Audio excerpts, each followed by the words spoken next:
Hello students, welcome to Jio future.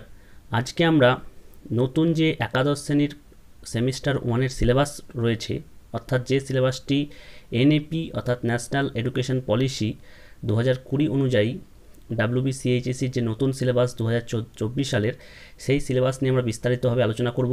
Semester সিস্টেমটা প্রথমে জেনে নেব, তারপর একাদশ শ্রেণী অর্থাৎ 2024 সাল থেকে যে সিলেবাসটা নতুনভাবে তৈরি হয়েছে, সেই সিলেবাসটার একাদশ শ্রেণীর সেমিস্টার ওয়ানের যে সিলেবাস রয়েছে ভূগোলের ক্ষেত্রে, সেই সিলেবাসটা সম্বন্ধে আমরা ডিটেলস জানবো। অর্থাৎ কোন কোন চ্যাপ্টার রয়েছে, কী কী তার মধ্যে বিষয়গুলো রয়েছে, ফুল মার্কস কত রয়েছে, সমস্ত কিছু কিন্তু বিস্তারিতভাবে জানবো।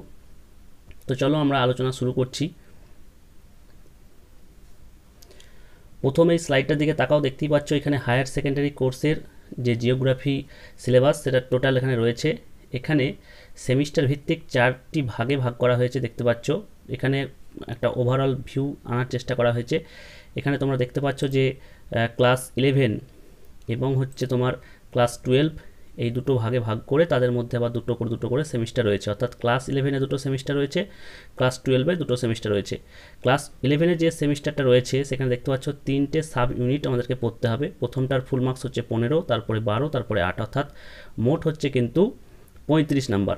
অর্থাৎ 35 নাম্বারের জন্য আমাদেরকে কিন্তু থিওরি পরীক্ষা দিতে হবে ক্লাস 11-এর সেমিস্টার 1-এ, এবং তারপরে সেমিস্টার 2-তেও রয়েছে 35, আর প্র্যাকটিক্যাল রয়েছে 30।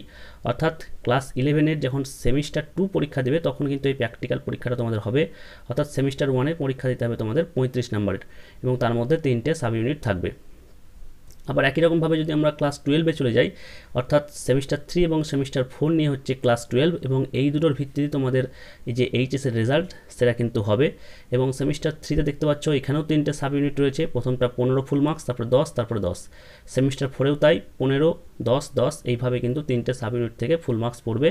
এবং এখানেও কিন্তু সেমিস্টার 3-তে পড়বে 35 নাম্বারের প্রশ্ন, আবার সেমিস্টার 4-এও পড়বে 35 নাম্বারের প্রশ্ন, এবং প্র্যাকটিক্যাল পরীক্ষা থাকবে 30 নাম্বারের। এই হচ্ছে টোটাল স্ট্রাকচার হায়ার সেকেন্ডারি কোর্সের জন্য ক্লাস 11 এবং ক্লাস 12-এ।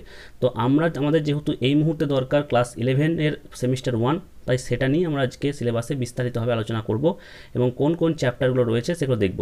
তো চলো, তাহলে প্রথমেই তোমরা দেখতে পাচ্ছ সেমিস্টার 1-এ প্রথম যে সাব টপিকটা রয়েছে যার ফুল মার্কস হচ্ছে 15, সেটা দেখতে পাচ্ছ, তার নাম হচ্ছে ফান্ডামেন্টালস অফ ফিজিক্যাল জিওগ্রাফি। অর্থাৎ ফান্ডামেন্টালস অফ ফিজিক্যাল জিওগ্রাফির মানে হচ্ছে যে প্রাকৃতিক ভূগোলের প্রাথমিক ধারণাসমূহ। তার মধ্যে আবার কিছু কিছু ইউনিট রয়েছে, এখানে 4টে ইউনিট রয়েছে। প্রথম ইউনিটে রয়েছে শাস্ত্র হিসেবে ভূগোল। এখানে আমরা ভূগোলের অর্থ কী, ভূগোলের সংজ্ঞা, পরিধি, প্রকৃতি, ভূগোলের লক্ষ্য, উদ্দেশ্য, এই সমস্ত বিষয়গুলো সম্বন্ধে জানবো। অর্থাৎ ভূগোল বিষয়টি কেন আমরা পড়বো এবং তার পরিধি কতখানি, কী কী বিষয় নিয়ে আলোচনা করে, কী কী শাখা রয়েছে, এই সমস্ত কিছু কিন্তু এই শাস্ত্র হিসেবে ভূগোল এই চ্যাপ্টারের মধ্যে রয়েছে। ইউনিট 2-তে রয়েছে দুটো পার্ট, একটা রয়েছে অরিজিন অফ দ্য আর্থ এবং আরেকটা রয়েছে ইন্টিরিয়ার অফ দ্য আর্থ, অর্থাৎ পৃথিবীর উৎপত্তি এবং পৃথিবীর অভ্যন্তর। তোমরা পৃথিবীর অভ্যন্তর সম্পর্কে আগেই নিচু ক্লাসে পড়েছো যে আমাদের যে পৃথিবীর অভ্যন্তরের 3টে ভাগ রয়েছে, ভূত্বক, গুরুমণ্ডল, কেন্দ্রমণ্ডল, তারও বিভিন্ন রকম বিযুক্তি রেখা রয়েছে, বিভিন্ন কী কী উপাদান দিয়ে তৈরি সেই সমস্ত স্তরগুলো, সেগুলো নিয়ে এখানে আলোচনা রয়েছে। আর পৃথিবীর উৎপত্তি কীভাবে হলো সেই সম্পর্কিত বিভিন্ন রকম তত্ত্ব রয়েছে, হাইপোথেসিস রয়েছে, তোমার জিন্স জেফ্রির মতবাদ এইরকম। তো সেগুলো কিন্তু এখানে পড়তে হবে। অর্থাৎ পৃথিবীর উৎপত্তি কীভাবে হলো সেই সম্বন্ধে আমরা এই চ্যাপ্টারে জানবো। তারপরে ইউনিট 3-তে রয়েছে ভূমিরূপ গঠনকারী প্রক্রিয়া। তার মধ্যে দুটো প্রক্রিয়া রয়েছে, একটি হচ্ছে তোমার এন্ডোজেনেটিক প্রসেস, আর একটা হচ্ছে এক্সোজেনেটিক প্রসেস বা এক্সোজেনিক প্রসেস, অর্থাৎ অন্তর্জাত প্রক্রিয়া এবং বহির্জাত প্রক্রিয়া এরকম। তো তার মধ্যে যদি আমরা অন্তর্জাততে যাই তা দেখতে পাবা তোমরা যে ভূমিকম্প, তারপর হচ্ছে অগ্নুৎপাত, এই সমস্ত বিষয়গুলো রয়েছে। আর ইউনিট 4-এর মধ্যে দেখতে পাচ্ছ ওয়েদার অ্যান্ড ক্লাইমেট, অর্থাৎ আবহাওয়া এবং জলবায়ু রয়েছে। আমরা এই চ্যাপ্টারটা কিন্তু ক্লাস 10-এও পড়েছি। তোমাদের বায়ুমণ্ডল বলে যে চ্যাপ্টারটা ছিল ক্লাস 10-এ, সেই চ্যাপ্টারটাই একটু বিস্তারিতভাবে রয়েছে, যেখানে অ্যাটমসফিয়ার যে লেয়ারিংগুলো রয়েছে, অর্থাৎ টপোস্ফিয়ার, স্ট্র্যাটোস্ফিয়ার, সেই সমস্ত বিষয়গুলো এখানে রয়েছে। এছাড়াও ওজোনোস্ফিয়ার, তার যে ওজন ডিপ্লিশন, অর্থাৎ ওজন গহ্বর তৈরি হচ্ছে, সেগুলো তার কারণ কি, তার ফলাফল কি, প্রভাব কি, এই সমস্ত বিষয় কিন্তু এই চ্যাপ্টারে রয়েছে। তো এই হচ্ছে ফান্ডামেন্টালস অফ ফিজিক্যাল জিওগ্রাফি নামে যে 15 নম্বরের পরীক্ষা দিতে হবে, এই চ্যাপ্টারগুলো থেকে কিন্তু আমাদের টোটাল পড়বে 15 মার্কস। এরপরে যে সাব টপিকটা রয়েছে তার নাম হচ্ছে ফান্ডামেন্টালস অফ হিউম্যান জিওগ্রাফি, অর্থাৎ মানবীয় ভূগোলের প্রাথমিক ধারণাসমূহ। এখানে ইউনিট দুটো রয়েছে। প্রথম ইউনিট হচ্ছে মানবীয় ভূগোলের পরিধি বিষয়বস্তু, অর্থাৎ মানবীয় ভূগোলটা কী, মানুষ পরিবেশ আন্তঃসম্পর্ক সেই বিষয়গুলো কী, কীভাবে মানুষের সঙ্গে পরিবেশের আন্তঃসম্পর্ক গড়ে উঠছে, মানুষ কীভাবে পরিবেশকে বিভিন্নভাবে প্রভাবিত করছে এবং তার প্রভাবটা কী পড়ছে মানব সমাজের উপর, সেই সমস্ত বিষয় নিয়ে কিন্তু এই ভূগোল আলোচনা করে থাকে, হিউম্যান জিওগ্রাফি বা মানবীয় ভূগোল। তারপর ইউনিট 2তে রয়েছে ইকোনমিক অ্যাক্টিভিটি বা ইকোনমিক জিওগ্রাফি রয়েছে। তো তার মধ্যে ক্লাসিফিকেশন অফ ইকোনমিক অ্যাক্টিভিটিস রয়েছে এবং তার একটা অ্যাক্টিভিটি হচ্ছে প্রাইমারি অ্যাক্টিভিটি, সেটা রয়েছে, অর্থাৎ অর্থনৈতিক কার্যাবলীর প্রকারভেদ রয়েছে এবং প্রাথমিক কার্যাবলী রয়েছে। আমরা সেখানে বিভিন্ন রকম যে ইকোনমিক অ্যাক্টিভিটিসগুলো রয়েছে, অর্থাৎ primary activity, secondary activity, tertiary, quaternary, quinary, এরকম বিভিন্ন রকম অ্যাক্টিভিটি রয়েছে, সেগুলো সম্পর্কে জানবো, যেমন কৃষি, শিল্প, তারপর হচ্ছে পরিষেবা, এই সমস্ত বিষয়। এবং তারই একটা বিস্তারিতভাবে যেটা জানবো সেটা হচ্ছে প্রাথমিক কার্যাবলী। তার অন্তর্ভুক্ত রয়েছে কৃষিকাজ, ডেয়ারি ফার্মিং, তারপর হচ্ছে হান্টিং, গ্যাদারিং অর্থাৎ পশুপালন, এই সমস্ত বিষয়গুলো রয়েছে, মাইনিং অর্থাৎ খনন কাজ, এই সমস্ত বিষয়গুলো সম্পর্কে আমরা কিন্তু এই ইউনিটে জানবো। অর্থাৎ এই দুটো ইউনিট থেকে আমাদের পড়বে ফুল মার্কস 12 নম্বরের প্রশ্ন পড়বে এই দুটো চ্যাপ্টার থেকে। তারপরে যদি আমরা চ্যাপ্টারে চলে যাই বা তারপরের যে টপিকটা রয়েছে সাব টপিক, সেটা হচ্ছে জিওগ্রাফি অফ ইন্ডিয়া অর্থাৎ ভারতের ভূগোল। এই টপিকটাও আমরা পড়েছি আগের ক্লাসে, অর্থাৎ 10-এ আমাদের ভারতের ভূগোল ছিল। সেখানে 3টে ইউনিট রয়েছে।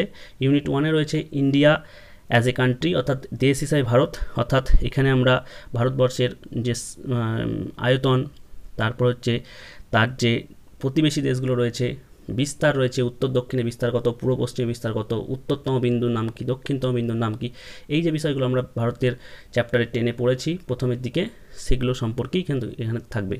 তারপর ইউনিট 2-তে রয়েছে যে ইন্ডিয়ার স্ট্রাকচার অ্যান্ড ফিজিওগ্রাফি অর্থাৎ ভূগোলে তোমার হচ্ছে ভারতের গঠন এবং ভূপ্রকৃতি। এখানে একটু ভুল রয়েছে, এখানে ভূগোল হবে না, এখানে ভারত হবে।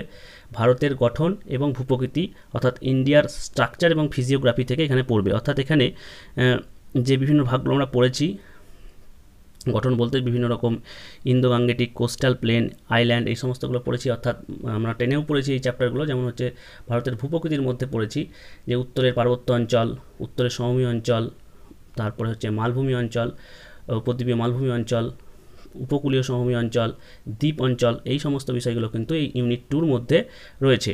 ইউনিট 3-তে রয়েছে ইন্ডিয়ার ড্রেনেজ সিস্টেম অর্থাৎ ভারতের যে নদী বিন্যাস বা নদ নদীগুলো রয়েছে, তোমার হিমালয় থেকে সৃষ্টি হওয়া কিছু নদী রয়েছে, তারপরে মালভূমি থেকে সৃষ্টি হওয়া কিছু নদী রয়েছে, সেই সমস্ত নদীগুলো সম্পর্কে জানবো। অর্থাৎ গঙ্গা থেকে শুরু করে তোমার ওইদিকে নিচের দিকে রয়েছে মহানদী, গোদাবরী, কৃষ্ণা, কাবেরী, এই সমস্ত নদীর বিস্তার কতখানিক, কী কী উপনদী রয়েছে, এই সমস্ত বিষয়গুলো যেগুলো আমরা মাধ্যমিকেও পড়েছি, সেগুলো আরও বিস্তারিতভাবে এই চ্যাপ্টারে জানবো। তাহলে এই টপিক থেকে বা এই সাব টপিক থেকে পড়বে 8 নাম্বার। তো এই বিষয়গুলো থেকেই কিন্তু আমাদের ক্লাস 11-এর যে পরীক্ষা সেটা হবে, অর্থাৎ মোট 35 নাম্বারের পরীক্ষা হবে এই 3টে চ্যাপ্টার থেকে। এই 3টে চ্যাপ্টার যদি আমরা ভালো করে পড়তে পারি বা এই 3টে সাব টপিক যদি ভালো করে পড়তে পারি, তাহলে কিন্তু আমাদের ক্লাস 11-এর যে ভূগোলের পরীক্ষা সেটা আমাদের খুব ভালোভাবে হবে। তো এগুলোই ছিল আজকের মূলত আলোচনার বিষয়, যে আমাদের ক্লাস 11-এ সেমিস্টার 1-এ আমাদেরকে কী কী বিষয় পড়তে হবে বা কী কী সিলেবাস রয়েছে, কোন কোন চ্যাপ্টার রয়েছে এবং তাদের ফুল মার্কস কত, সেগুলো আমরা জানলাম। তো এগুলো আমাদের চ্যানেলে স্টেপ বাই স্টেপ কিন্তু ধরে ধরে তোমাদেরকে চ্যাপ্টারগুলো বোঝানো হবে। সেই সঙ্গে আমরা চেষ্টা করছি, যেহেতু এই পরীক্ষাটা হচ্ছে এমসিকিউ ভিত্তিক, এমসিকিউ কোশ্চেন আনার চেষ্টা করছি যাতে করে তোমাদের আরও উপকার হয়। তো তোমরা অবশ্যই চ্যানেলটাকে ফলো করো, আমরা কিন্তু নিয়মিত ভিডিও আনার চেষ্টা করব। তো আজকের মতো ভিডিওটি এখানেই শেষ করছি। আর যদি কোনো কোয়ারিজ থেকে থাকে অবশ্যই তোমরা সেগুলো কমেন্ট বক্সে জানাও। তো আজকের মতো ভিডিওটি এখানেই শেষ করছি। Thank you.